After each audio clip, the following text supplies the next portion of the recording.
नदियापुर गांव में बसंत नाम का एक नौजवान नाविक रहता था। नदियापुर गांव की सीमा में आने जाने के लिए लोगों को नाव का ही सहारा लेना पड़ता था। बसंत एक सीधा साधा नाविक था। उसके परिवार में उसकी पत्नी और एक बूढ़ी माँ थी। बसंत बेहद गरीब था। बसंत के ऊपर नदियापुर गांव के लगभग सभी लोगों का कर्जा चढ़ा हुआ था। आज बसंत अपनी नाव के पास पहुंचा ही था कि तभी गांव का सेठ धनीराम कुछ लोगों के साथ उसके पास आ धमका। बस बहुत हो गया, अब मामला बर्दाश्त से बाहर होता जा रहा है, समझ गया? पूरे 6 महीने हो गए मुझे बेवकूफ बनाते हुए तुझे। आज मैं अपने पैसे ले जाकर ही रहूंगा, समझा? मुझे कुछ दिनों की मोहलत और दे दो सेठ जी।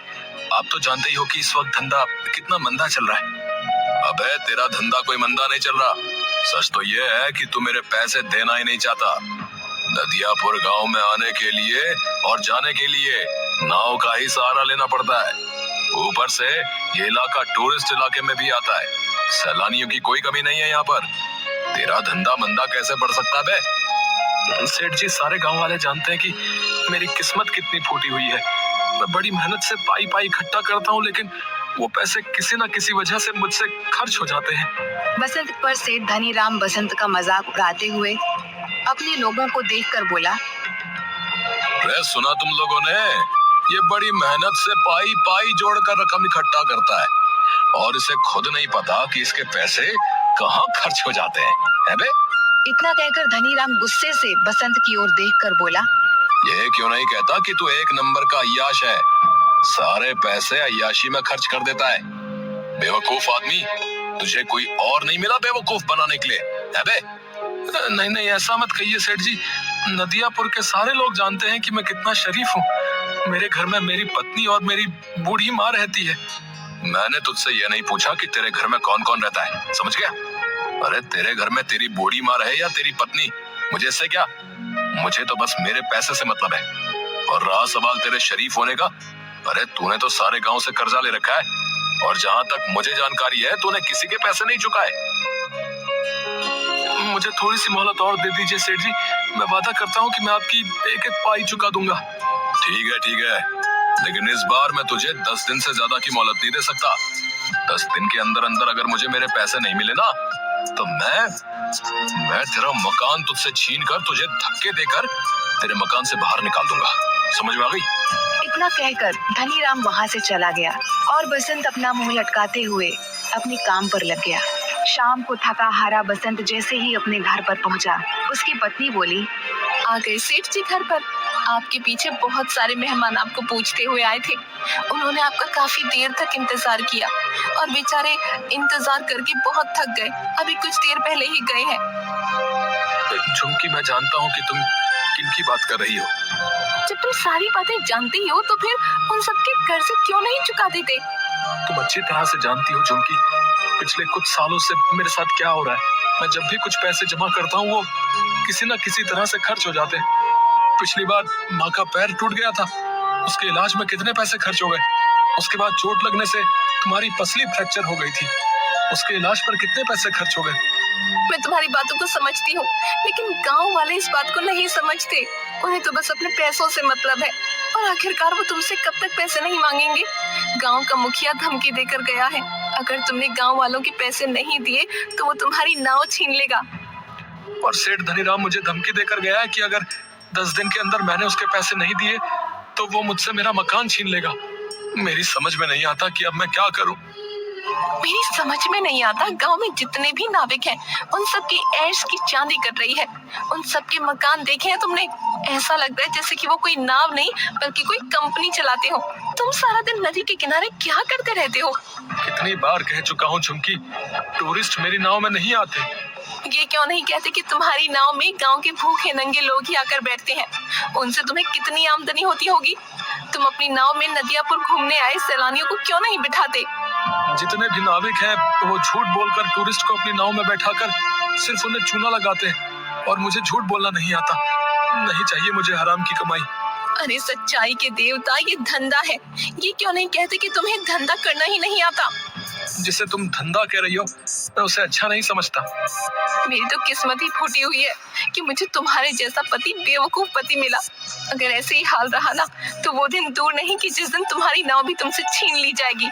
उसके बाद मुझे और मांझी को इस घर से धक्के देकर बाहर निकाल दिया जाएगा। उसके बाद अपने सच्चाई के प्रवचन बाहर बैठकर देते रहना। इतना कहकर झुमकी गुस्से से वहां से चली गई। ऐसे ही 10 दिन गुजर गए। 10वें दिन बसंत नदी के किनारे उदास बैठा हुआ गहरी सोच में डूबा हुआ था कि तभी वहां पर धनीराम फिर से आ पहुंचा। याद है ना बसंत, आज तेरा आखिरी दिन है। अब इससे ज्यादा मैं तुझे और मोहलत नहीं दे सकता भाई। शाम को मैं तेरे घर पर आऊंगा वसूली करने के लिए। मेरे पैसे तैयार रखना, नहीं तो अपना बोरिया बिस्तर समेट कर चुपचाप चले जाना। इतना कहकर धनीराम वहां से चला गया। बसंत अपने आप से बोला, अब क्या होगा? पूरे 10 दिन से मेरी नाव में मुश्किल से 20 मुसाफिर भी नहीं बैठे होंगे। मैं धनीराम के पैसे कहाँ से दूंगा? अगर मैंने उसे पैसे नहीं दिए तो वो मेरे परिवार को बेइज्जत करके घर से निकाल देगा। मैं कहाँ जाऊं? क्या करूं? बसंत हसरत भरी निगाहों से और नाविकों को देखने लगा जिनकी नाव पर टूरिस्ट सवार थे। तभी बसंत के कानों में एक बूढ़े व्यक्ति का स्वर टकराया। क्या तुम मुझे दूसरी दुनिया के छोर तक छोड़ सकते हो? बसंत उस बूढ़े की बात सुनकर हैरत में पड़ गया। लगता है आपका दिमाग खिसका हुआ है बाबा। ये कैसी बातें कर रहे हैं आप? मेरा कहने का मतलब ये है बेटा, तुम मुझे इस नदी के दूसरे किनारे पर छोड़ देना। तो सीधे सीधे ये कहिए ना बाबा कि आपको दूसरी सीमा पर उतरना है। ठीक है बाबा, 200 लगेंगे। मैंने सुना है कि तुम बूढ़े और गरीब यात्रियों से पैसे नहीं लेते। सही सुना है बाबा, लेकिन क्या करूं? लगता है मुझे अपने नियम और कायदे अब बदलने पड़ेंगे। चाहे कितनी भी मुसीबत क्यों ना आ जाए, अपने उसूल इंसान को कभी नहीं बदलने चाहिए। वक्त बदलते हुए देर नहीं लगती। मैं इस वक्त बहुत परेशान हूँ बाबा। जाओ जाकर कोई दूसरी नाव पर बैठ जाओ। लेकिन मुझे तो सिर्फ तुम्हारी ही नाव पर बैठना है, पर मेरे पास पैसे नहीं है तुम्हें देने के लिए। अगर तुम मुझे वहां तक छोड़ दोगे तो मैं तुम्हारा एहसानमंद रहूंगा।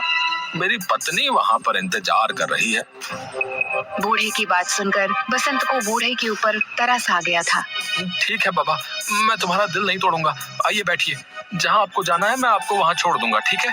बसंत की बात सुनकर वह बूढ़ा रहस्यमयी अंदाज में मुस्कुराते हुए बसंत की नाव में बैठ गया।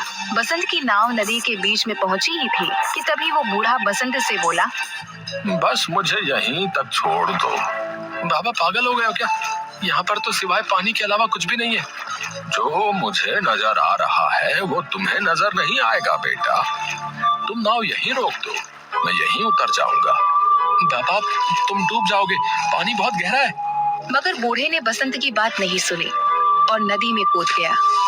यह देखकर बसंत बुरी तरीके से घबरा गया और बड़बड़ाता हुआ बोला, अरे कहाँ फंस गया मैं? अगर ये बूढ़ा मर गया तो इसकी मौत का इल्जाम भी मेरे ऊपर लगेगा। सभी लोगों ने इस बूढ़े को मेरी नाव में सवार होते हुए देखा है। अब क्या करूं? लगता है मुझे भी नदी में कूदना ही पड़ेगा। इतना कहकर बसंत ने नदी में छलांग लगा दी।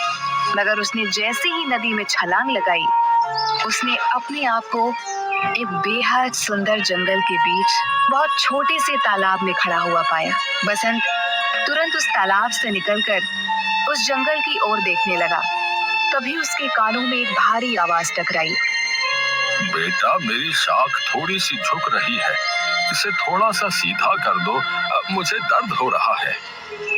बसंत ने देखा कि वो जिस पेड़ के नीचे खड़ा था, बसंत से वही पेड़ बोला था। बसंत डर गया। डरो मत, अगर तुम मेरा ये काम करोगे तो मैं तुम्हें आगे का रास्ता बता दूंगा।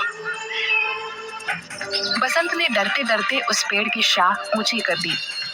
तभी अचानक बसंत के सामने एक बेहद सुंदर सोने की सड़क बन गई। घबराओ मत, तुमने मेरी मदद की है, इस वजह से ही तुम्हारे लिए ये सोने की सड़क मैंने बना दी है। तुम यहाँ से सीधे राजमहल तक पहुँच जाओगे। लेकिन ये कौन सी जगह भाई? कुछ देर बाद तुम्हें पता लग जाएगा। तुम जिस रास्ते से यहाँ पर आए हो वो रास्ता सिर्फ शाही लोगों के लिए खुलता है। तुम जरूर कोई खास हो। कुछ दूर चलकर बसंत की नजर एक पेड़ पर गई। जहां पर लाल लाल सेब लटक रहे थे। अचानक एक सेब बसंत की ओर देखकर बोला, देख क्या रहे हो? अगर तुम्हें भूख लगी है तो मुझे खा लो। अरे वाह, ये मैं कहाँ आ गया? वो बूढ़ा जरूर कोई मायावी व्यक्ति था। नहीं नहीं, मैं जहाँ पर रहता हूँ वहाँ पर बोलने वाले फल नहीं होते। अगर वो बोलते तो हम बिल्कुल नहीं खाते। तुम वाकई बहुत दयालु लगते हो। तुम्हारा इस जादुई नगरी में स्वागत है। इस सोने की सड़क पर सीधे चले जाओ। कुछ ही देर में तुम महल तक पहुंच जाओगे।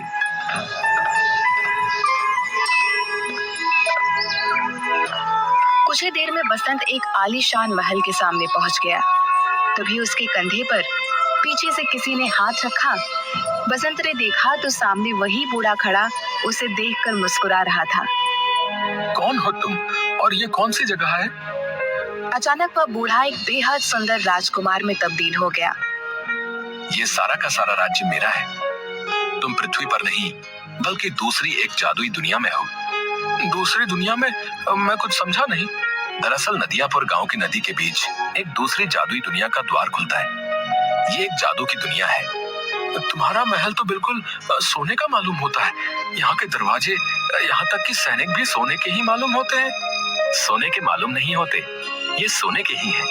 मैं तुम्हें बहुत दिनों से नाव में बैठा हुआ उदास देख रहा था। मैं जानता हूँ कि तुम बहुत अच्छे स्वभाव के हो और तुम्हारी दुनिया में अच्छे व्यक्तियों के साथ अच्छा बर्ताव नहीं होता, जबकि हमारी दुनिया में ऐसा बिल्कुल नहीं होता। इसलिए मुझे लगा तुम्हारी मदद करनी चाहिए। इतना कहकर वो राजकुमार बसंत को महल के अंदर की ओर ले गया, जहां पर सोने के सिक्कों के ढेर लगे हुए थे। ये सारे सोने के सिक्के तुम्हारे हैं। तुम्हारी जितनी मर्जी हो यहाँ से ले जा सकते हो और तुम जब चाहो यहाँ पर आ सकते हो। मगर याद रखना, तुम्हें इस बात को हमेशा रहस्य ही रखना होगा। यहाँ तक कि तुम्हें अपनी पत्नी और माँ को भी इस बारे में कभी नहीं बताना। जिस दिन तुम इस राज को छुपाने में नाकामयाब हो जाओगे, तुम्हारे लिए इस दुनिया के द्वार बंद हो जाएंगे, क्योंकि ये यहाँ का नियम है। बसंत ने एक थैले में सैकड़ों सिक्के भर लिए। वो राजकुमार उसे उसी जादुई पेड़ के पास मौजूद उस छोटे से तालाब पर ले आया। तुम इस तालाब में कूद जाओ, तुम अपनी नाव में दोबारा वापस पहुंच जाओगे। बसंत जैसे ही उस तालाब के अंदर कूदा, उसने दोबारा खुद को नदी के बीच में पाया। बसंत उसी दिन वो सारा सोना शहर में बेच आया और उसने गांव में सबके कर्जे चुका दिए। देखते ही देखते बसंत नदियापुर का सबसे बड़ा सेठ बन गया।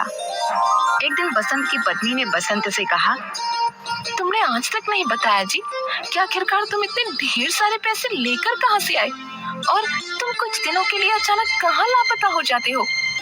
मैंने तुमसे कितनी बार कहा है झुमकी कि मैं इस बारे में नहीं बता सकता। इतना तो मैं जानती हूँ कि तुम कोई गलत काम नहीं कर सकते। अगर तुम नहीं बताना चाहते तो शायद इसमें ही हम सबकी भलाई होगी। बसंत की अमीरी देखकर धनी राम अंदर ही अंदर जलने लगा। एक दिन उसने अपने खास आदमी भीमा से कहा, मेरी समझ में नहीं आता भीमा कि ये बसंत रातों रात अमीर कैसे बन गया। मैं सोच रहा था कि इसके मकान और उसकी नाव पर कब्जा कर लूंगा, लेकिन इसने तो मेरे सारे पैसे लौटा दिए। सिर्फ आपके ही नहीं सेठ, उसने सारे गांव वालों के पैसे लौटा दिए। आज गांव में सबसे आलीशान हवेली उसकी बनी हुई है और तो और नदियापुर में सारी नाव का मालिक बसंत ही है। हाँ मुझे पता है, और वो टूरिस्ट से बहुत कम पैसे लेता है और गांव के लोगों को तो वो मुफ्त में ही नाव में बैठाने का काम करता है। मेरा धंधा भी चौपट हो गया। दाल में जरूर कुछ ना कुछ काला है। जाओ जाकर पता करो कि आखिर माजरा क्या है। जाओ। मैंने पता कर लिया है। क्या मतलब? कुछ दिनों पहले मैं उसका चुपके से पीछा कर रहा था। अचानक मैंने देखा कि वो बीच नदी में कूद गया और कुछ ही घंटों के बाद वो वापस आ गया। उसके हाथ में एक थैला था जो सोने से चमक रहा था। बेवकूफ आदमी, ये बात तूने मुझे पहले क्यों नहीं बताई? इसका मतलब कि नदी के बीचों बीच जरूर कोई सोने की सुरंग है जो उसके हाथ लग गई है। मुझे अभी ले चलो वहां पर।